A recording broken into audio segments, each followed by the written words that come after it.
What if I told you that most people on Earth are working not to build wealth, but to service a system designed to keep them permanently indebted? What if prosperity wasn't the opposite of slavery, but its modern disguise? No chains, no whips, no overseers.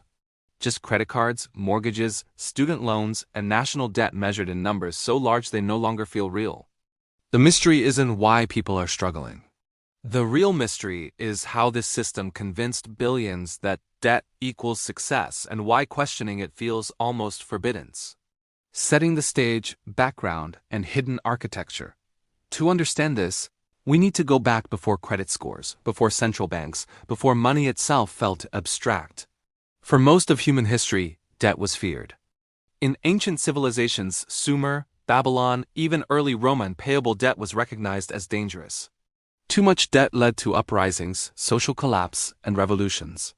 That's why debt jubilees existed, periodic resets to prevent society from imploding.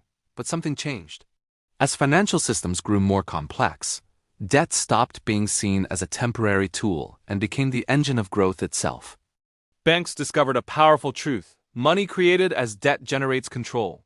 And once governments joined this system, the scale exploded. This wasn't an accident, it was an evolution.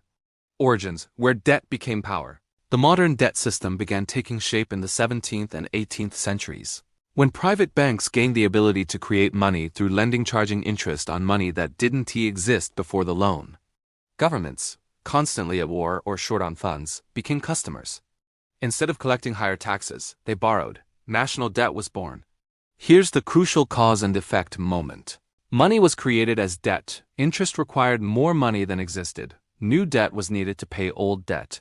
From that point on, debt was no longer a problem to solve. It became a necessity to sustain the system. Rise, debt rebranded as progress.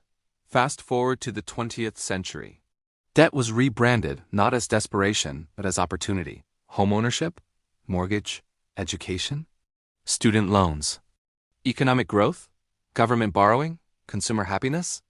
Buy now, pay later. Debt became patriotic, responsible, even virtuous. Entire economies were redesigned around the assumption that constant borrowing was normal. GDP growth depended on it. Stock markets demanded it. Politicians relied on it. The twist? Wages stagnated while debt expanded. People weren't getting richer. They were just getting better at borrowing. Breaking point: when the math stops working, every debt system eventually reaches a limit. We saw cracks in 2008, when the global financial system nearly collapsed under the weight of bad debt. Governments saved the system by creating even more debt. But that fix came with consequences. Asset prices exploded, cost of living rose faster than incomes.